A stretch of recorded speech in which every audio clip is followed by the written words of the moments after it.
So good evening everybody.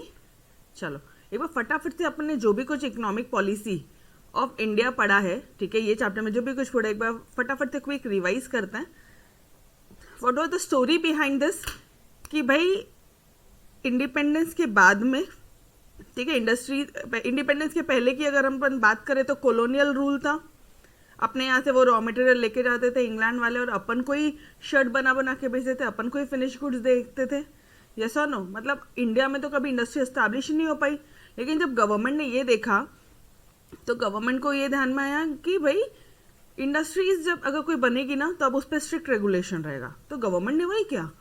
After independence government ने वही किया कि भाई गवर्नमेंट ने एक स्ट्रिक्ट रेगुलेशंस ला दिए, स्ट्रिक्ट रेगुलेशंस की इंडस्ट्रीज के लिए। लेकिन इसके कारण क्या होगा, सेवरल रेगुलेशन लगा दिए इंडस्ट्रीज के लिए। मैडम मतलब जैसे इंडस्ट्री तुमको एक्सपैंड करना है ना, काम अपनी इंडस्ट्री को बड़ा भी करना है, गवर्नमेंट का परमिशन लेना पड़ेगा। मतलब अगर किसी और कंपनी के साथ मर्ज होना है, गवर्नमेंट का परमिशन लेना पड़ेगा। मतलब कुछ भी हर छोटी छोटी चीज़ों के लिए रिस्ट्रिक्शन थे, रूल्स एंड रेगुलेशन थे। और वो रूल्स एंड रेगुलेशन आपको अपन को पता है गवर्नमेंट का रिप्लाई कितना लेट आता है। It's a very lengthy procedure.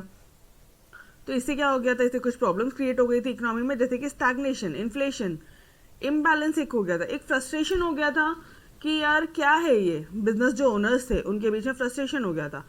अच्छा, बिजनेस ओनर में फ्रस्ट्रेशन होना सवाल बात है, एकदम सही है। जो इन्वेस्टर्स है उन लोग ने भी कंपनी पे उनका जो कॉन्फिडेंस था लूज हो गया था। ठीक है, तो इन्वेस्टर्स लोग भी पैसा नहीं भर रहे थे, इन्वेस्टमेंट नहीं कर रहे थे कंपनी में। तो यार अल्टीमेटली तुम्हारी इंडिया की इकोनॉमी, इंडिया की जो इंडस्ट्री थे वो फ्लरिश नहीं हो पा रही थी। तो अब उसके कारण क्या किया, न्यू इकोनॉमिक पॉलिसी इंट्रोड्यूस किया गया। और ये जो न्यू इकोनॉमिक पॉलिसी एक टर्निंग पॉइंट था।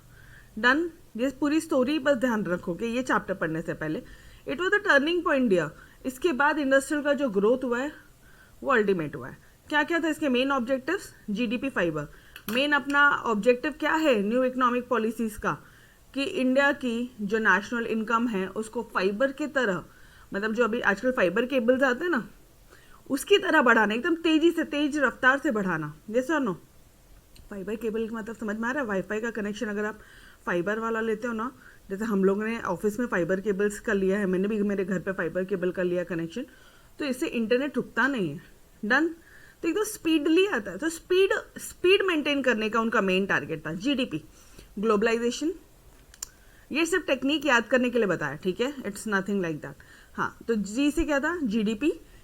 फिर जो फिस्कल डेफिसिट हुआ करता था उसको अपन ने स्टॉप किया, उसको रिड्यूस किया, प्राइवेट सेक्टर का पार्टिसिपेशन इंक्रीज किया, फॉरेन एक्सचेंज का जो रिजर्व्स है उसको भी अच्छा खासा मेंटेन किया। ऑब्वियसली गाइस, ग्लोबलाइजेशन होगा तो फॉरेन एक्सचेंज का रिजर्व्स होगा, फिस्कल डेफिसिट ऑटोमेटिकली कम हो जाएगा।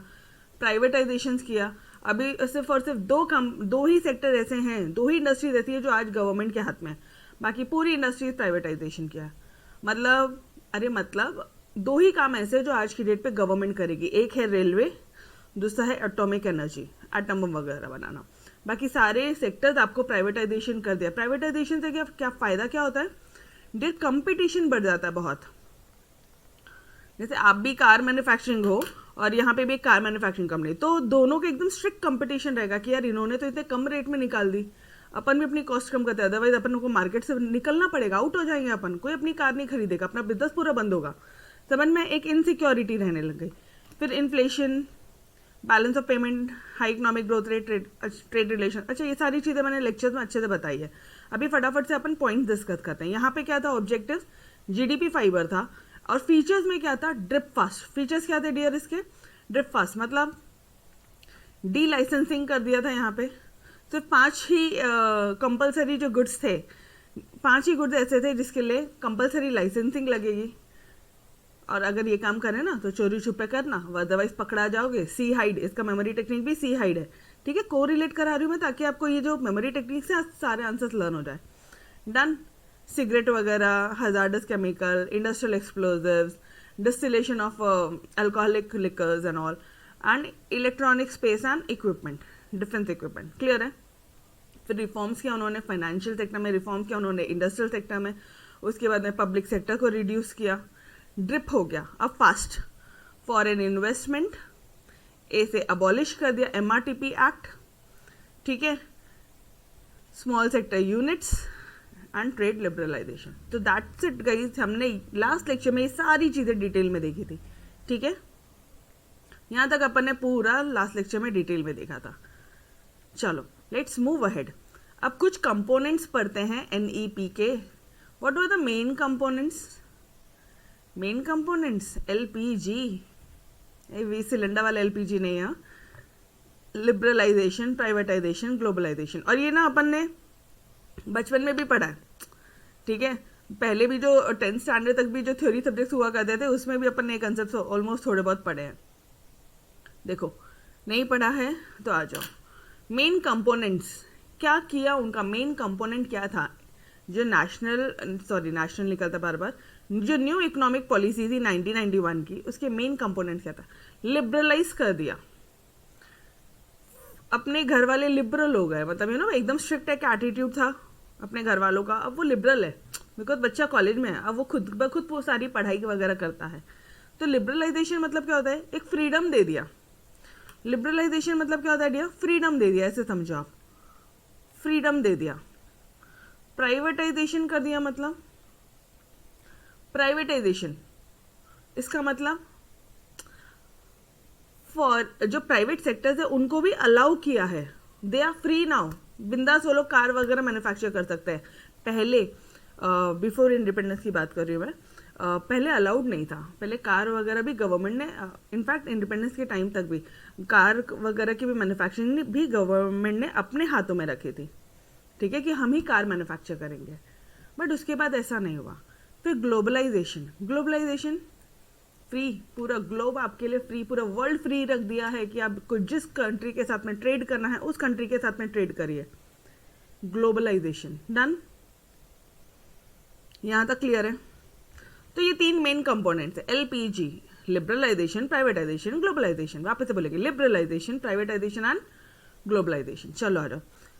अब ये वही पॉइंट्स है कि गवर्नमेंट ऑफ इंडिया, ये GOI क्या है नोट्स में? Government of India.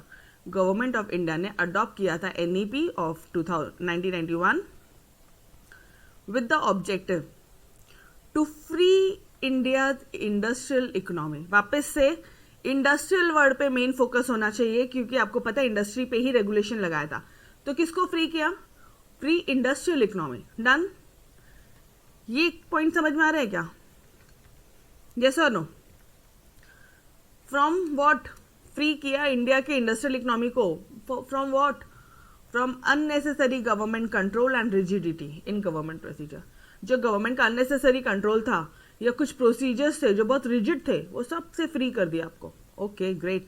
And LPG were the main components of NEP। अब सिर्फ और सिर्फ LPG की बात पर L की बात करेंगे, ठीक है। क्या लिबरलाइजेशन क्या होता है और उसके मेजर्स क्या लिए हैं उन्होंने इंडिया को लिबरलाइज करने के लिए? What are the measures? Done, चलो। लिबरलाइजेशन वापस से लिबरल एटीट्यूड कर दिया, गवर्नमेंट ने आपको फ्री दे दिया, फ्रीडम छोड़ा, economic freedom and freedom for economic decisions. अब आप अपने कंपनी के डिसीजन अब आप खुद ले सकते हो, क्लियर है? अब आपको बार बार गवर्नमेंट से परमिशन मांगने की, गवर्नमेंट से पूछने की जरूरत नहीं है। It means producer, consumers, owners of factors of production. Factors of production मतलब land, labour, capital, entrepreneur. Yes और नो? इनके जो ओनर्स है, जिनके पास में ज़मीन है, जो लेबरर्स है, जिनके पास में पैसा है, जो एंटरप्रीन्योर्स है, आप समझने की कोशिश करो, इनको फ्री कर दिया कि they are free to take their own decision to promote their self interest. आपको ग्रोथ करनी है, फ्री हो बॉस आप। सब प्रोड्यूसर, कंज्यूमर्स, ओनर्स, हर कोई अपने डिसीजन अब खुद ले सकता था। Economic policy it leads to reduction, वापस से बोल रही हूँ, reduction if not removal of barriers in the working of market mechanism and free competition. मतलब कम हुआ, पूरी तरह रिमूव नहीं हुआ, कम हुआ है ये barrier. Done, this is known as economic liberalisation. Clear है? लिबरलाइजेशन मतलब समझ में आया कि तुम्हारे economical decisions, economics decision, economic में जो भी डिसीजन रहते, कहाँ से गुड्स परचेज करना है, कहाँ से खरीदना है, बेचना है, जो भी कुछ डिसीजंस है, कितना इंडस्ट्री को प्रमोट करना है, ये सारे डिसीजन आप खुद ब खुद ले सकते हो। क्लियर है everyone? to promote their self-interest. Done? Okay. Now what are the measures taken for liberalization? क्या measures लिए हैं liberalization ने? लिबरलाइजेशन करना था हमें, ऑब्वियसली इंडिया की गवर्नमेंट ऑफ इंडिया ने लिबरलाइजेशन किया. क्या मेजर्स लिए हैं, क्या इनिशिएटिव लिए हैं, ये बताओ कि हम ऐसे माने कि हाँ आपने हमें फ्रीडम दी है. वो फ्रीडम किस तौर पे दी है ये बताओ. अब देखो, आपको याद है वो ऊपर में अपन ने पढ़ा था कि गवर्नमेंट ना रेगुलेटरी और जो उसका कंट्रोलिंग एटीट्यूड था, इंडस्ट्री को जो रेगुलेट करता था, कंट्रोल करता था, वो अब रेगुलेट नहीं कर रहा है, कंट्रोल नहीं कर रहा है. अब वो क्या कर रहा है, वो उसको फैसिलिटेटर है, वो इंस्पायरर है, वो और क्या था ये एक मिनट, ये लाइन मैं दिखाती हूँ आपको. कहाँ अपन ने पढ़ा था, याद आ रही है लाइन अपन ने पढ़ा था? Let me show you. हाँ ये रहा. अकॉर्डिंग टू एनईपी नेशनल, वापस से national new economic policy, according to new economic policy, जो गवर्नमेंट, स्टेट मतलब गवर्नमेंट है, ठीक है, ये भी मैंने लास्ट लेक्चर में बताया था. Government will no longer play a role of controller. वो कंट्रोल नहीं करेगा, वो रेगुलेट नहीं करेगा अब, बल्कि वो क्या करेगा, फैसिलिटेट करेगा आपको. इंडस्ट्रीज के मामले में वो आपको प्रमोट करेगा, पुश करेगा, आपके साथ कोऑर्डिनेट करेगा, आपको इंस्पायर करेगा और आपको सुपरवाइज करेगा. हाँ, देखरेख जरूर करेगा आपके ऊपर. डन. जैसे मॉम डैड अपन को देखरेख करते हैं, जैसे एक बार बड़े हो जाते हैं ना, मॉम डैड अपन को फ्री छोड़ देते हैं, फिर रोक टोक नहीं होती है. जो 10th स्टैंडर्ड तक की जो रोक टोक होती थी वो नहीं होती है, फिर फ्रीडम दी जाती है, हल्का हल्का लिबरलाइजेशन भी हो तो गेट शॉक की, अरे बाप रे ये आप हो, हाँ ठीक है जाओ. डन. समझ में आया? तो अब यही वर्ड मुझे आपको बताना है कि वो रेगुलेटर नहीं है, अब वो मैनेजमेंट है. था foreign exchange regulatory act. Foreign exchange regulatory जो एक्ट हुआ करता था ना, अब वो जो एक्ट है उसमें हम लोग ये रेगुलेटरी जो एक्ट था कैंसल. अब कौन सा एक्ट है? Foreign exchange management act. अब अपन मैनेज करेंगे फॉरेन एक्सचेंज को, जो फॉरेन से जो पैसा आ रहा है उसको मैनेज किया जाएगा. पहले रेगुलेट करते थे यार. Done everybody? लिंक लग रही है ऊपर की? यस और नो? तो वही बोलोगे आप कि अब आप वही यहां पे बोल रहे हो कि with a view to bring flexibility in laws relating to foreign exchange. Foreign exchange के लॉज में फ्लेक्सिबिलिटी लानी थी, वहां पे फ्रीडम देना था ना, तो ना फेरा को रिप्लेस कर दिया बाय फेमा. अब फेरा नहीं है, कोई रेगुलेशन वगैरह नहीं, अब फेमा है, जिसके कारण इंटरनेशनल ट्रेड और एनकरेज हुआ और प्रमोट हुआ. क्लियर है? चलो अब आ जाओ. और किसमें फ्लेक्सिबिलिटी दी? बड़े हो गए यार, और किसमें फ्लेक्सिबिलिटी दी? हमारे मॉम डैड ने, ऑब्वियसली अपनी गवर्नमेंट ने. इंटरेस्ट, ठीक है. पहले ये जो इंटरेस्ट रेट होता है ना, आपको नहीं पता होगा शायद, पहले ये सिर्फ और सिर्फ गवर्नमेंट के हाथों में होता था, बट आज ये गवर्नमेंट अपने हाथों से छोड़ के बैंक के हाथ में दे रहा है. ठीक है, जितना डिमांड और सप्लाई होगा मार्केट में उस हिसाब से तुम इंटरेस्ट का रेट बढ़ाना कम करते रहना. अब ये बैंकों के हाथ में है, आरबीआई के हाथ में है, कॉमर्शियल बैंक से हाथ में है. डन. सेम चीज है. इतना स्मूथली पढ़ो, बहुत ज्यादा टेक्निकल या प्रेशर लेके मत पढ़ो कि मैम यार इसमें क्या पॉइंट्स होंगे. अरे कुछ नहीं, लिबरलाइजेशन, ढील छोड़ दी उन्होंने गवर्नमेंट ने.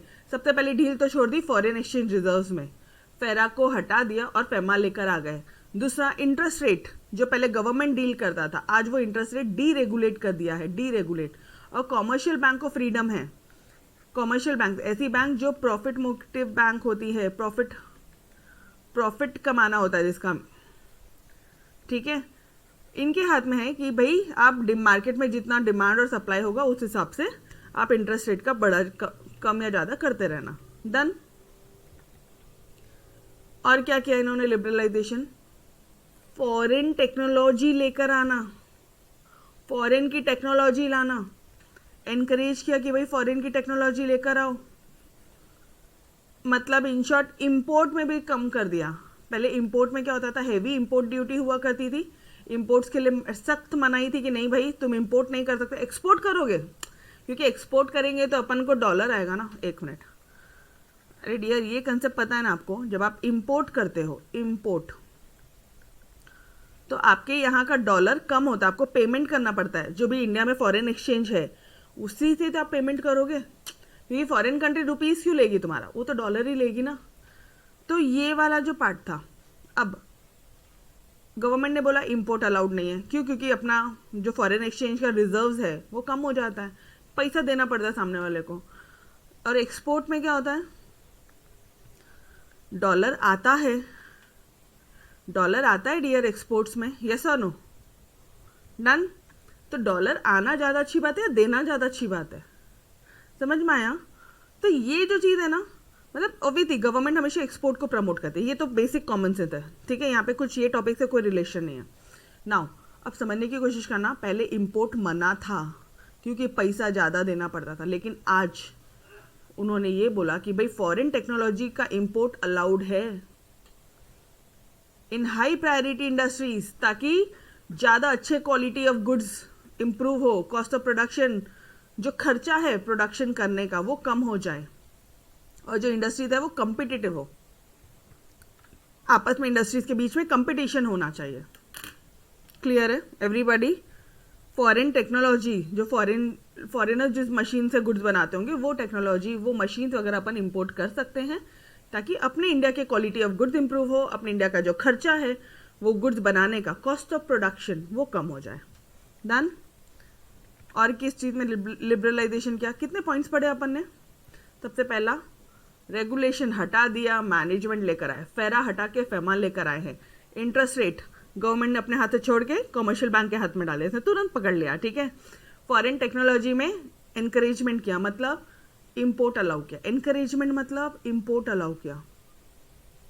SEBI board, securities exchange board of India, इस यहाँ पे उन्होंने इस पर प्रोडक्शन अलाउ कर दिया। After NEP industries are free to decide their production limit and reduce the production cost, क्योंकि फिर बाद में गवर्नमेंट को ये ध्यान में आने लगा, यार ऐसे तो अपन इंडिया की ग्रोथ को पकड़ के रखें, ऐसे तो इंडिया की ग्रोथ ही नहीं हो रही है, जैसा नो। और कोई भी इंडस्ट्री गुड्स क्यों बनाएगी? मार्केट में डिमांड इसलिए बना रही है बॉस, डिमांड है, सप्लाई नहीं है, इन्फ्लेशन बढ़ा दिया गवर्नमेंट ने, समझ रहे हो? महंगाई बहुत ज़्यादा बढ़ गई, लोगों ने खरीदना बंद कर दिया, इन्वेस्टर ने पैसा लगाना बंद कर दिया, सारी चीज़ें। अब ये कौन से पॉइंट्स बोल रही हूँ मैं आपको, अगर आपने लेक्चर अच्छे से सुना है, एक मिनट में दिखाती हूँ, ये सारी चीज़ें आपके नोट्स में लिखी हैं, कुछ मन से नहीं बोल रही हूँ मैं। कहाँ गए रे?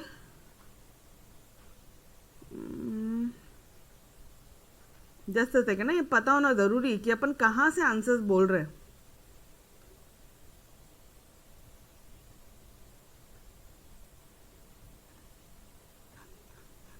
किधर पढ़ा था? हाँ ये रहा, स्टार्टिंग का पैराग्राफ ये है। आप ये देखो कि स्टार्टिंग का इंट्रोडक्शन पैराग्राफ कहाँ कहाँ लिखने के काम में आता है। रेगुलेशन लगाया इंडस्ट्री पे कि 1 ही लाख गुड्स बनाओगे, इंडस्ट्री ग्रोथ ही नहीं कर पाती, स्टैग्नेंट हो गई, जहाँ है वहीं की वहीं है। इन्फ्लेशन आ गया, महंगाई बहुत ज़्यादा बढ़ गई, महंगाई बढ़ गई तो इम्बैलेंस हो गया, फ्रस्ट्रेशन हो गया बिजनेस एंटरप्रीनियर्स पे, यार कोई माल ही नहीं ले रहा, और तो और इन्वेस्टर्स ने भी पैसा नहीं लगा रहे, loss of investors confidence. Clear everybody? ये आंसर्स आप लिख सकते हो हर एक जगह, इसलिए मैं बोल रही हूँ इकोनॉमिक्स की लैंग्वेज यूज़ करना, बस तो मतलब आपने इकोनॉमिक्स की लैंग्वेज यूज़ करना है, ठीक है। मन से लिखना मतलब ये लैंग्वेज यूज़ करो, ऊपर नीचे चलेगा, ठीक है। थोड़ा रेलिवेंट लिखने की कोशिश करना। चलो, तो वही free to decide production limit, अब आप अपनी प्रोडक्शन कितना गुड्स तुम्हें बनाना है तुम खुद डिसाइड करो, और प्रोडक्शन के खर्चे को रिड्यूस करो बॉस। चलो, अबॉलिशन ऑफ MRTP, वापस से देखना। अभी ये एक्ट में भी ना कुछ रिस्ट्रिक्शन होंगे या रेगुलेशंस होंगे या कंट्रोलर होगा, इसलिए वो हट रहा है। अबॉलिश कर रहे हो आप। MRTP act, monopolies and restrictive trade practices act, restrictive trade practices act, MRTP act हटा दिया। पहले क्या होता था, मोनोपोली रहती थी गवर्नमेंट की, it was compulsory according to MRTP act, it was compulsory for large business houses, जो बड़े बड़े हाउसेज हैं, बड़ी बड़ी कंपनीज है, उनको सेंट्रल गवर्नमेंट का अप्रूवल लेना ही पड़ता था, ये भी अपन ने ऊपर पढ़ा है। इनको सेंट्रल गवर्नमेंट का अप्रूवल लेना ही पड़ता था। क्यों लेना पड़ता था इनको सेंट्रल गवर्नमेंट का अप्रूवल? वाई? ये देखो यहाँ पे है, ये देखो, ये दिख रहा है MRTP act, abolition of MRTP act, same points है, ठीक है। इसलिए तो बोल रहे लिबरलाइजेशन किया है, ढील दे दी उन्होंने। क्यों करना, सेंट्रल गवर्नमेंट का अप्रूवल क्यों लेना पड़ता था? अरे बाबा, अगर तुमको अपनी कंपनी को एक्सपैंड करना है, प्रोडक्शन ज़्यादा करना है, गवर्नमेंट का अप्रूवल लो। एक्सपैंड करना है बिजनेस एक्टिविटीज, गवर्नमेंट का अप्रूवल लो। एक बिजनेस से दूसरा बिजनेस खड़ा करना है, गवर्नमेंट का अप्रूवल लो। अच्छा, उसके बाद में दो कंपनी को मर्ज करना है, गवर्नमेंट का अप्रूवल लो। मतलब हर चीज़ के लिए बॉस हिलना भी है ना, तो गवर्नमेंट का अप्रूवल लगता था, जिसके कारण इंडस्ट्री की जो ग्रोथ है गवर्नमेंट ने खुद ने अपने हाथों से स्लो करी थी। बाद में गवर्नमेंट ने ये रिस्ट्रिक्शन भी हटा दिया। एनईपी ने अबॉलिश कर दिया एमआरटीपी एक्ट, ये अपन ने देखा, उसके फीचर्स में यही है, ठीक है। And now firms have freedom to take any investment decision. और फर्म्स को फ्रीडम दे दी कि तुम जो इन्वेस्टमेंट डिसीजन लेना है ले लो, कोई दिक्कत वाली बात नहीं। डन? बेहतरीन तरह से समझ में आया? Yes, okay. Investment in infrastructure government ने कंप्लीटली रिजर्व रखा था ये पब्लिक सेक्टर के हाथ में। मतलब पब्लिक सेक्टर बोले तो गवर्नमेंट ने अपने हाथों में ही रिजर्व रखा था। इंफ्रास्ट्रक्चर मतलब इंफ्रास्ट्रक्चर में क्या क्या आ जाएंगे? अरे सारी चीज़ें आ रहेगी, कम्युनिकेशन है, रोड्स है, ब्रिजेस, डैम्स है, मतलब जो भी डेवलपमेंट होता है किसी कंट्री का इंफ्रास्ट्रक्चर से ही डेवलप होता है। कम्युनिकेशन हो गया, एनर्जी हो गया, ये सारी चीज़ें गवर्नमेंट ने इंफ्रास्ट्रक्चर को अपने हाथों में रखा था। आज की डेट पे देखो, रेल, रोड, पावर प्रोजेक्ट, अब की डेट पे सबका सब प्राइवेटाइजेशन किया है। और सिर्फ दो ही सेक्टर पे आज भी गवर्नमेंट का हाथ है। कौन सी दो सेक्टर है बोलना मुझे बार बार, again and again I am repeating, atomic energy and defence.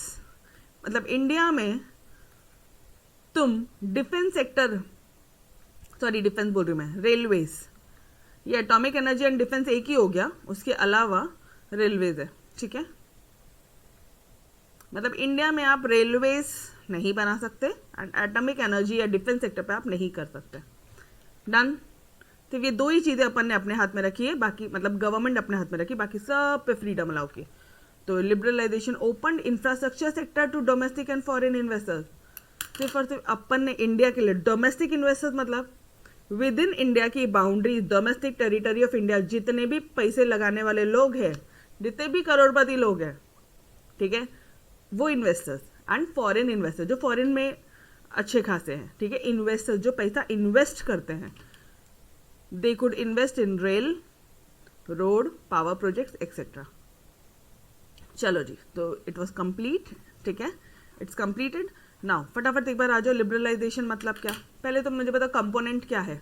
LPG, liberalisation, privatisation and globalisation. Liberalisation क्या होता है? इकोनॉमी का फ्रीडम देना, इकोनॉमिक डिसीजन लेने का, ठीक है, ताकि आप अपने सेल्फ इंटरेस्ट को प्रमोट कर सको। और किस किस को फ्रीडम दिया? प्रोड्यूसर्स को, कंज्यूमर्स को, ओनर्स को ऑफ फैक्टर्स ऑफ प्रोडक्शन, कि तुम्हें जितना ही गुड्स बनाना है बनाओ, आप फ्री हो अपने ओन डिसीजंस लेने के लिए, ठीक है। क्या रिफॉर्म्स आए हैं, क्या मेजर्स है लिबरलाइजेशन के तहत, क्या मेजरमेंट लिया है? एक तो अच्छा ऐसे याद हो जाता है तो ठीक है, अदरवाइज अगर ऐसे याद नहीं होता तो फिट सिमी करके वो कोड बनता है, ठीक है। अब थोड़ा सा ध्यान से देखना, फेरा को हटा के फेमा लेकर आ गए, फेरा को हटा के फेमा लेकर आ गए, फेरा हटा फेमा आया।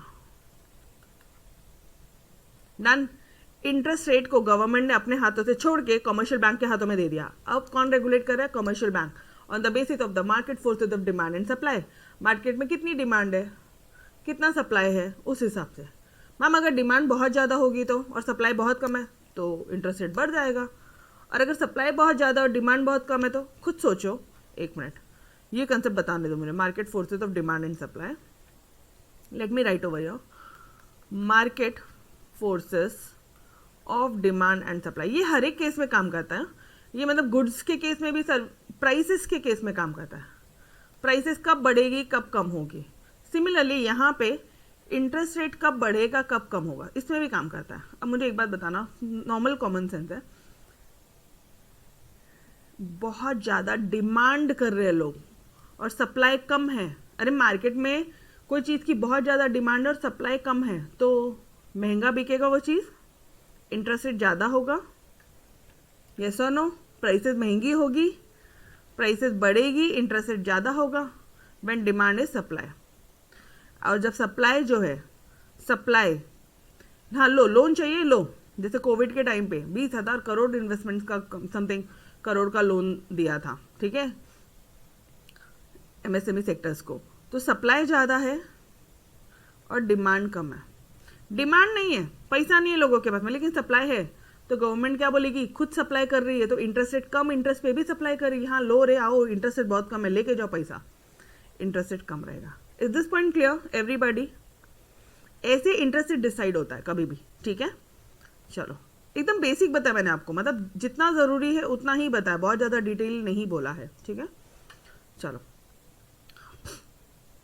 सो where were we, fit interest rate, T technology बुला सकते हो आप इंडिया से, फॉरेन टेक्नोलॉजी, ठीक है। एस से क्या है यार, मुझे इतना तो याद आ रहा है, ये एम से एमआरटीपी एक्ट अबॉलिश कर दिया, और SIMI से क्या है, सेबी बोर्ड। एक बार देख के करना पड़ेगा ऑब्वियसली, आप मेमोरी टेक्निक यहाँ पे बना रहे हो, एक बार देख के करो, उसके बाद अपने आप हो जाएगा, ठीक है। एक्सपेंशन किया उन्होंने इंडस्ट्रीज का, आ जाओ इधर पे, सेबी बोर्ड एस्टैब्लिश किया, इंडस्ट्रीज एक्सपैंड किया, एंड लास्टली क्या है, लास्ट आई से क्या था, इंफ्रास्ट्रक्चर पे इन्वेस्टमेंट करना भी अलाउड किया। ओ इंफ्रास्ट्रक्चर पे इन्वेस्टमेंट करना भी अलाउ किया। चलो आ जाओ, what are the measures taken under liberalisation, fit semi liberalisation. Guys मुझे एक बात बताओ, मॉम डैड ढीला छोड़ देते, ठीक है, मतलब ढील छोड़ देते, मतलब क्या बोलूँ मैं आपको, they give you freedom after 10th standard, yes और नो? ऑनेस्टली सही बात है, तो बट वो आपको फिर भी ना फिट करना चाहता है, क्यों देते हैं वो कई बार फ्रीडम, हाँ जा खुद से जा कॉलेज में एडमिशन ले, why, because they want you to become fit semi, ठीक है। थोड़ा सा लॉजिक से याद रखो, एफ से क्या हो सकता है, फेरा हटेगा फेमा आएगा, आई से क्या होगा, आई से इंटरेस्ट रेट, टी से फॉरेन टेक्नोलॉजी का इन्वेस्टमेंट, इंपोर्ट अलाउ कर दिया, एनकरेज कर दिया फॉरेन टेक्नोलॉजीज को, अलग अलग वर्ड्स में अलग अलग लाइन्स में आंसर बेहतरीन तरह से लिख के आओ। सेमी से क्या बोलोगे, फिट सेमी से क्या बोलोगे आप, सेबी को बोर्ड एस्टैब्लिश किया ताकि जो सिक्योरिटी मार्केट है वो कंट्रोल में रहे, इन्वेस्टर्स का जो इंटरेस्ट है वो प्रोटेक्टेड रहे, इन्वेस्टर्स को एक्सप्लॉइटेशन नहीं करे ये कंपनीज, ओके। फिर आई से इंडस्ट्रियल एक्सपेंशन, इंडस्ट्रीज को एक्सपेंशन करने के लिए दिया, ठीक है। फिर एम से एमआरटीपी एक्ट को अबॉलिश किया, फिर आई से जो इंफ्रास्ट्रक्चर था उसको भी उन्होंने क्या किया, इंफ्रास्ट्रक्चर पे इन्वेस्टमेंट अलाउड किया, डन। फेरा हटा फेमा आया, फिट आई, जब तक याद नहीं होता तब तक बोलते रहने का इसको, फेरा हटा फेमा आया, आई इंटरेस्ट रेट ऊपर से बैंकों के हाथ में आया, टी फॉरेन टेक्नोलॉजी ले सकते हो आप, इंपोर्ट कर सकते हो, इनकरेज कर दिया उन्होंने, ठीक है, फिट हो गया। सिमी सेबी बोर्ड उन्होंने एनकरेज मतलब एस्टैब्लिश किया, सॉरी एनकरेज नहीं एस्टैब्लिश किया, SEBI board, securities exchange board of India, SEBI establish किया। फिर आई से क्या बोलोगे आप, इंडस्ट्रीज को एक्सपैंड किया, एम से एमआरटीपी एक्ट को अबॉलिश किया, और आई से इंफ्रास्ट्रक्चर को क्या किया उन्होंने, इन्वेस्टमेंट अलाउड किया। पहले सिर्फ और सिर्फ गवर्नमेंट के हाथ में था, आज की डेट पे ये सब अलाउ किया, डन। अब तो हो गया ना यारो, 3 से 4 बार रिपीट कर लिया ना मेरे साथ साथ एवरीबॉडी, फिट सेमी करके इन्होंने ढील दी, क्लियर है यहाँ तक। चलो let's move on to your privatisation. अभी प्राइवेटाइजेशन में क्या किया, प्राइवेटाइजेशन यहाँ पे भी सेम चीज़ें हैं कि प्राइवेट सेक्टर्स को अलाउ कर दिया, यहाँ पे भी फ्रीडम ही दी है एक तरह से। आ जाओ, privatisation means transfer of ownership from public to private sector. Public sector से ओनरशिप, जो ओनर था पब्लिक सेक्टर का, वो पब्लिक सेक्टर से ओनरशिप प्राइवेट सेक्टर के हाथ में आ रही है। पब्लिक सेक्टर से प्राइवेट सेक्टर पे ओनरशिप ट्रांसफर कर दी कि now you become the owner, आप करो जो करना है। In broader sense it means introduction of private management and control. अब गवर्नमेंट मैनेजमेंट नहीं कर रहा है, गवर्नमेंट कंट्रोल नहीं कर रहा है, कौन मैनेज कर रहा है? प्राइवेट सेक्टर मैनेजमेंट कर रहा है, प्राइवेट सेक्टर कंट्रोल कर रहा है, विथ और without change in ownership of public enterprises. ठीक है, प्राइवेटाइजेशन ये एक ऐसा प्रोसेस है जो रिड्यूस कर रहा है इन्वॉल्वमेंट ऑफ पब्लिक सेक्टर। अब पब्लिक सेक्टर का इन्वॉल्वमेंट वो याद आ रहा है, पहले 18 इंडस्ट्रीज थी, पढ़ा है अपन ने डियर, रुको बताती हूँ आपको। ये इधर देखो, 17 इंडस्ट्रीज थी पहले, पब्लिक सेक्टर के हाथ में पहले 17 इंडस्ट्रीज थी। वो 18 और 5 क्या था? डी लाइसेंसिंग था, वहां पे लाइसेंस लेना कंपलसरी है। ये 17, 8 और 2 क्या है? अरे बाबा थोड़ा सा लर्न करना, ध्यान रखना। 18 और 5 क्या है? पहले 18 इंडस्ट्रीज को लाइसेंस देना पड़ता था, अब सिर्फ और सिर्फ 5 इंडस्ट्री को लाइसेंस देना पड़ता है। नहीं लिया तो छुप के करना, वरना पकड़े जाओगे, हाइड करके करना, see hide memory technique. Done. Now public sector के हाथ में 17 इंडस्ट्रीज थी, जो 8 हो गई एनईपी के बाद में, और आज की डेट पे सिर्फ और सिर्फ 2 इंडस्ट्रीज है। देखो, और वो 2 इंडस्ट्रीज कौन सी है? Railways and atomic energy. मतलब उन्होंने अपना कंट्रोल छोड़ दिया पब्लिक सेक्टर, प्राइवेट सेक्टर के हाथ में। अर्लियर 17 इंडस्ट्रीज रिजर्व करी थी for private sector, 17 industries were reserve only for public sector. Private organisation could not carry this business. ये 17 इंडस्ट्रीज प्राइवेट सेक्टर ये 17 चीज़ों में बिजनेस नहीं कर सकते थे। बाद में इसको 8 कर दिया, और आज की डेट पे सिर्फ और सिर्फ 2 ही इंडस्ट्री रहती है, रेलवेज एंड एटॉमिक। ठीक है, ये अपन ने ऑलरेडी किया। वही यहाँ पे बोल रहा है, इन्वॉल्वमेंट जो है पब्लिक सेक्टर का वो कम कर दिया एंड इंक्रीज कर दिया private sector in economic activities. Done everybody. Private sector का इन्वॉल्वमेंट, वहाँ पे पब्लिक सेक्टर का इन्वॉल्वमेंट कम कर दिया और प्राइवेट सेक्टर का बढ़ा दिया। That's it, this is known as privatisation. Public sector की ओनरशिप कम कर दी, प्राइवेट सेक्टर का ओनरशिप और कंट्रोल ज़्यादा कर दिया, दिस इज प्राइवेटाइजेशन। क्लियर है, खुद ब खुद आप लिख सकते हो। ओके चलो जी, so next is your measures taken for privatisation. अब गाइस प्राइवेटाइजेशन मतलब क्या? सबसे पहले वापस से फटाफट से रिकॉल करते हैं। यहाँ पे मीनिंग में क्या लिखेंगे कि ओनरशिप, जो पब्लिक ओनरशिप थी वो प्राइवेट के हैंड्स में ट्रांसफर कर दी, इसको बोलेंगे प्राइवेटाइजेशन। जो पहले काम पब्लिक सेक्टर यूनिट्स करती थी, मतलब जो गवर्नमेंट सेक्टर यूनिट्स करती थी, वो आज प्राइवेट सेक्टर यूनिट्स को अलाउ कर दिया। ठीक है, और क्या बोलोगे? इन्होंने अपना इन्वॉल्वमेंट कब कर दिया? इसका इन्वॉल्वमेंट रख दिया। पहले ये मैनेजमेंट और कंट्रोल करते थे, आज ये मैनेजमेंट एंड कंट्रोल करते थे। डन। तो देयर आर वेरियस लाइन्स है जिसके पास आप आराम से लिख सकते हो आंसर। ठीक है, बहुत सारे तरीके जिससे आप आंसर्स बढ़ा सकते हो। चलो, now measures taken for privatisation.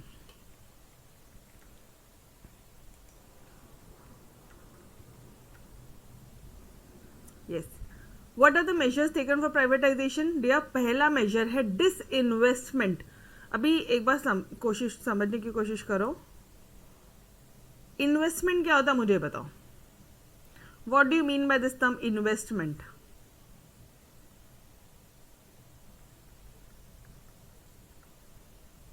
Investment मतलब क्या? पब्लिक सेक्टर यूनिट ने, ये कंपनी है कोई, ठीक है, गवर्नमेंट बोल दो या पब्लिक सेक्टर यूनिट्स बोल दो, बात एक ही है, या स्टेट बोल दो, जो है वो अलग अलग टर्म यूज करे। इन लोगों ने ये कंपनी के शेयर्स खरीदे हैं और इनको पैसा दिया है। शेयर्स खरीदे, इनको पैसा दिया है। शेयर्स खरीदना मतलब क्या हुआ? इन्वेस्टमेंट हुआ। एवरीबॉडी, यस, पैसा लगाना, कंपनी में पैसा लगाना। Very good, done, clear. Investment हुआ, शेयर्स खरीदना मतलब शेयर्स परचेज किया। तो अभी गवर्नमेंट ने ये कंपनी में शेयर्स परचेज किया था, तो गवर्नमेंट ने ये कंपनी के शेयर्स बेच दिए। इसको क्या मैं क्या बोलूं? जब ये शेयर्स बेचा तो गवर्नमेंट को पैसा मिला होगा और शेयर्स उनको वापस दिया होगा, तो इसे क्या बोलेंगे? ये प्रोसेस को क्या बोलोगे? अरे ये प्रोसेस को अगर इन्वेस्टमेंट बोलते थे तो ये प्रोसेस को क्या बोलोगे? Disinvestment. Everybody, am I clear? Am I clear dear? Shares purchase करना, पैसा लगाना, इन्वेस्टमेंट पैसा निकाल लेना अपना, डिस इन्वेस्टमेंट। क्लियर है? यस और नो? बस वही पार्ट है इसका। प्राइवेटाइजेशन करना मतलब गवर्नमेंट ने अपना कंट्रोल कम कर दिया। कंट्रोल कम कर दिया मतलब, अरे पहले मान लो गवर्नमेंट का जो कंट्रोल होता था ना वो 51% का कंट्रोल था ये कंपनी में, ये भी गवर्नमेंट कंपनी कहलाती थी। बट आज की डेट पे गवर्नमेंट ने 40% निकाल लिया, सिर्फ और सिर्फ 11% का ही शेयर इसमें है। अब इस पे कंट्रोल कितना है? सिर्फ और सिर्फ 11%। तो क्या अब ये गवर्नमेंट कंपनी कहलाएगी? ना। समझ में आया? कंट्रोल निकाल लेना अपना, ठीक है, डिसइन्वेस्टमेंट करना। चलो आ जाओ, अब समझ में आ जाएगा आपको। The term disinvestment is generally use with reference to government. Government के कंटेक्स में ही यूज होता है, ठीक है। हमने शेयर्स अपने खरीदे, पहले खरीदे थे अब बेच दिए, तो अपन को डिसइन्वेस्टमेंट नहीं बोलेंगे। गवर्नमेंट अगर ये काम करेगी तो डिसइन्वेस्टमेंट बोलेंगे, ठीक है। बड़ा है वो, बड़ा टर्म है। It refers to a process, ये एक ऐसा प्रोसेस है जहाँ पे गवर्नमेंट अपना विड्रॉ कर लेती है इट्स इन्वेस्टेड फंड्स। जो भी पैसा उसने लगाया है वो पैसा विड्रॉ कर लिया। क्लियर है? दैट इज सेल कर दिया अपने शेयर्स। पैसा विड्रॉ करना, पैसा वापस लेना मतलब उनके शेयर दे दिए उनको वापस। In sick public sector units. अभी सिख मतलब, सिख पब्लिक सेक्टर यूनिट मतलब बीमार public sector unit to private corporations, ठीक है। जो ऐसी कंपनी थी जो बीमार थी, ऐसी कंपनी थी, ऐसी गवर्नमेंट कंपनी थी डियर जो बीमार थी, मतलब जो अच्छा काम नहीं कर रही थी, जो सिख है, ठीक है। यहाँ से पैसा हटा के उन्होंने प्राइवेटाइजेशन कर दिया। प्राइवेटाइजेशन मतलब अब वो हो सकता है कि hospitals, roads, railways, dams, schools, education, इन सारी चीज़ों में इन्वेस्टमेंट कर रहे हो। बाय डूइंग दिस गवर्नमेंट ने शेयर्स बेच दिए, गवर्नमेंट के पास में पैसा आया। अब गवर्नमेंट गेट्स लिक्विड फंड्स, उनके पास में कैश आई है which it can invest to create useful asset. अब गवर्नमेंट ये इन्वेस्टमेंट से अच्छे असेट्स क्रिएट कर सकती है, like schools, hospitals, other infrastructure and reduce nation's fiscal deficit. और इस तरह से गवर्नमेंट अपना जो फिस्कल डेफिसिट है, ठीक है, जो फॉरेन में लेना देना जो चल रहा है, जो फॉरेन कंट्री से लोन चल रहा है, वो कम कर सकती है। Clear? Am I clear dear? अरे गवर्नमेंट, फॉरेन लोन कौन लेता है? गवर्नमेंट ही तो लेती है। अब जब पैसा आ गया तो उन्होंने सब चीज़ों में इन्वेस्टमेंट किया, उनको उनका पैसा दे दिया, फिस्कल डेफिसिट कम हो गया, simple. Okay, next D reservation policy, ये एग्जैक्टली सेम है। वो याद आ रहा है क्या? 17 पहले 17 इंडस्ट्रीज रिजर्व थी, अब सिर्फ और सिर्फ 8 थी। उसके बाद में आज की डेट पे एनईपी के आने के बाद में ये 8 जो थी वो भी 2 इंडस्ट्रीज पे हो गई, वो है railways and atomic energy, same. अब यहाँ पे 2 प्राइवेटाइजेशन में डिसइन्वेस्टमेंट किया, उससे क्या हो गया? गवर्नमेंट के हाथ में लिक्विड फंड्स आया, तो गवर्नमेंट ने यूजफुल एसेट्स क्रिएट करे, स्कूल बनाए, हॉस्पिटल, अदर इंफ्रास्ट्रक्चर, ठीक है। डी रिजर्वेशन पॉलिसी, यहाँ तो 17 इंडस्ट्रीज की सीधी सीधी 2 ही इंडस्ट्रीज गवर्नमेंट के हाथ में, सीधा प्राइवेटाइजेशन कर दिया उन्होंने। पहले 17 इंडस्ट्रीज गवर्नमेंट के हाथ में थी, आज की डेट पे सिर्फ 2 ही इंडस्ट्रीज गवर्नमेंट के हाथ में। प्राइवेटाइजेशन किया, यस और नो? BIFR बोर्ड जो सिक कंपनीज थी उनसे पैसा निकाला और उसको यूजफुल एसेट्स में लगाया, डेड एसेट से पैसा निकाला। पहले 188 केसेस थे PSUs के, सिक PSUs के। उसके अलावा NRB board, national renewal board establish किया। मतलब नेशनल रिन्यूएबल बोर्ड मतलब अभी कैसा होगा ना, जो कंपनी जो सिक इसी पॉइंट से रिलेटेड है ये, जो सिक कंपनीज है, ठीक है, जो खड़ी नहीं हो सकती, जो बंद कर दी गई आपने, जो बंद करी, अब उसके में जो लोग काम करने वाले जो लोग होंगे वो तो जॉबलेस हो गए ना यार, उनको तो जॉब ही नहीं है, गरीबी वापस से छा रही है। तो ये चीज़ों को सॉल्व करने के लिए, ये अनएम्प्लॉयमेंट, ये पावर्टी वाले जो रीजंस है, ठीक है, ये प्रॉब्लम को सॉल्व करने के लिए गवर्नमेंट ने सेटअप किया NRB, which takes responsibility of providing compensation to retrenched workers and as well as those seeking voluntary retirement। मतलब गवर्नमेंट ने ऐसे लोगों को कंपेंसेशन दिया to retrenched workers as well as those seeking voluntary retirement. Done. जो voluntary retire हो रहे हैं, अपनी इच्छा से रिटायर हो गए, उनको भी कंपनसेशन दिया, और जिनको तुमने जानबूझ के निकाला उसको क्या बोलते हो? रिट्रेंच। रिट्रेंच जानबूझ के जिनको आपने निकाल दिया उसे क्या बोलोगे? Retrench worker. और वॉलेंटरी जो अपने आप विलिंगली जो निकलते हैं, जो विलिंगली छोड़ के जाते हैं, जैसे कई बार वॉलेंटरी रिटायरमेंट लेते हैं, यस और नो? सुना आपने वीआरएस का वॉलेंटरी रिटायरमेंट लिया किसी ने? सुना है? Yes. And lastly Navratna status. एक मिनट, पहले 4 पॉइंट्स क्या थे एक बार फटाफट से पढ़े। इन्वेस्टमेंट था, डिसइन्वेस्टमेंट कर दिया, अपना इन्वेस्टमेंट गवर्नमेंट ने वापस निकाल लिया, अपना पैसा निकाल लिया, ठीक है, first point done. Second point, D reservation policy, वो 17 कंपनी, फिर 8, फिर 17 इंडस्ट्रीज, फिर 8, फिर 2 इंडस्ट्रीज, डन।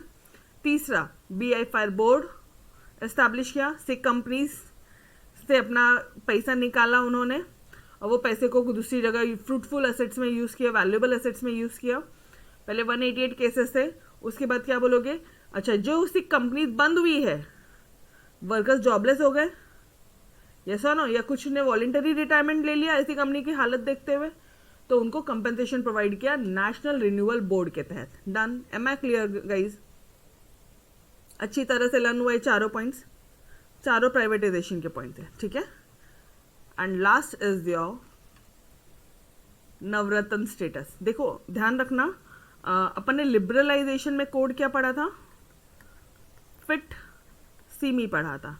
प्राइवेटाइजेशन में मैडम कोई कोड नहीं है? नहीं, प्राइवेटाइजेशन में कोई कोड नहीं रखा, 5 ही पॉइंट्स है, ओनली 5 पॉइंट्स आते हैं, ठीक है, जिसमें वो 17, 8, 2 ये तो तुम्हें पता ही है, डिसइन्वेस्टमेंट आपको पता ही है, नवरत्न स्टेटस सिंपल है कि कई कुछ कंपनीज को नवरत्न स्टेटस दे दिया, और 2 यहाँ पे बोर्ड है, एक है BIFR बोर्ड और एक है NRB बोर्ड, बहुत ही सिंपल है इसको लर्न करना, ठीक है, ओके। फिफ्थ पॉइंट है नवरत्न स्टेटस दिया, कुछ कंपनीज को नवरत्न स्टेटस दिया कि भाई आप हमारे इंडिया के लिए एक स्टेटस हो, नवरत्न स्टेटस हो। 9 PSUs were selected and given the status of Navratna. These enterprises are given full financial and managerial autonomy. Autonomy मतलब होता है freedom. ये freedom दिया ना जब उनको, पूरा पैसों से related पूरा freedom दिया, मैनेजमेंट करने का पूरा freedom दिया, तो this autonomy enable them to compete in global market. अब आज ये विदेश में जो कंट्रीज है, ठीक है, फॉरेन में जो कंपनीज है, फॉरेन कंपनीज उनसे भी compete कर रही है, और to become the global giants. Freedom नहीं दोगे तो कैसे क्या कंपनी बड़ी बढ़ेगी यार, यस और नो? अगर मुझे एक बात बताओ, कोई ऊपर बैठा है तुम्हारे, ये कर, अब ये कर, अब ये कर, तुम तुम्हारा दिमाग लगाओगे? नहीं लगाओगे। बट जब तो आपको फ्रीडम दे दिया है, तो आप ऑब्वियसली अपने टाइम को प्रॉपरली मैनेज करके एक अच्छी तरह से आप आगे बढ़ोगे, यस और नो? तभी आप अपना माइंड सेट लगाओगे, तभी आपके अंदर में वो कंपटीशन वाली फीलिंग आएगी। बट जब तक कोई अपन को रूल आउट कर रहा है ना, अपन छोड़ देंगे, छोड़ना, वो बोल रहे हैं जाने दे, छोड़, वही करना है, फिर क्यों दिमाग लगाने का? एक अलग ही एटीट्यूड हो जाता अपना, यस सर नो? तो अब इनको फ्रीडम दिया, क्यों दिया? ताकि ये ग्लोबल जायंट बन पाए। कौन कौन सी ऐसी कंपनी थी? IOC, Indian Oil Corporation, ONGC, Oil and Natural Gas Corporation, Hindustan Petroleum Corporation, Bharat Petroleum Corporation, Indian Petrochemicals Corporation, Videsh Sanchar Nigam, Bharat Heavy Electrical Steel Authority of India, National Thermal Power Corporation. तो ये कितनी कंपनीज है ये ऐसी? ये 9 कंपनीज को फिनेंशियल फ्रीडम दिया, financial autonomy दी, और मैनेजरल ऑटोनॉमी दी कि आप ग्लोबल जाइंट बन पाओ। डन। नवरत्न, ये हमारे नवरत्न है, 9 कंपनीज हमारी नवरत्न है। अब समझना, एट प्रेजेंट अभी 16 कंपनी को नवरत्न दिया है, और तो और ये जो पब्लिक सेक्टर यूनिट है ना, it is further classified into mini Ratna and Maharatna. ये तो ऑब्वियसली गई, तो उनको प्रमोट करने के लिए तुम्हें भी तो रैंकिंग सिस्टम दी जाती है ना, यस और नो? तो इनको अब पहले सिर्फ 9 थी, अब 16 कंपनीज को नवरत्न दिया। इसके अलावा ये फर्दर क्लासिफाइड है मिनी रत्न कंपनीज और महारत्न कंपनीज। महारत्न कंपनी तो ऑब्वियसली ये मल्टीनेशनल कंपनीज होगी, जो हर एक कंट्रीज में होगी, हर एक देश में होगी, फॉरेन एरिया, फॉरेन कंट्रीज भी होगी। और मिनी रत्न क्या होगी? इसमें भी दो कैटेगरी करें, कैटेगरी 1 एंड कैटेगरी 2। डन, यहाँ तक क्लियर है एवरीबॉडी? यहाँ तक आप मेरे साथ में हो? बहुत सिंपल सा कंसेप्ट है, trust me, it's very easy. ठीक है, मिनी रतन क्या होता है? It was introduce by obviously GOI, मतलब गवर्नमेंट ऑफ इंडिया, कभी 2002 में। फर्दर डिवाइड है कैटेगरी 1 एंड कैटेगरी 2 में, पता है हमें। क्या बोल रहे हैं? कैटेगरी 1 क्या है? ये ऐसी कंपनी है, पब्लिक सेक्टर कंपनी। ऑब्वियसली ये ध्यान रखना, ये ऊपर का जितना भी रतन वगैरह है ना, सिर्फ और सिर्फ PSU को दिया जा रहा है, पब्लिक सेक्टर यूनिट को दिया जा रहा है, प्राइवेट सेक्टर को नहीं दिया। ठीक है, पब्लिक सेक्टर कंपनी जो है which is included in this category. कौन सी कंपनी यहाँ पे इंक्लूडेड है? मतलब कौन सी कंपनी को तुम मिनी रतन कैटेगरी में बोल सकते हो?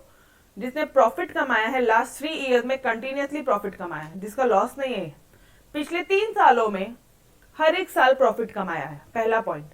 एंड जिसका प्री टैक्स प्रॉफिट, मतलब टैक्स भरने के पहले वाला प्रॉफिट, वापस से सुनना, प्री टैक्स प्रॉफिट। अरे यार, तुम्हारा ये पेडल अकाउंट होता है किसी भी कंपनी का,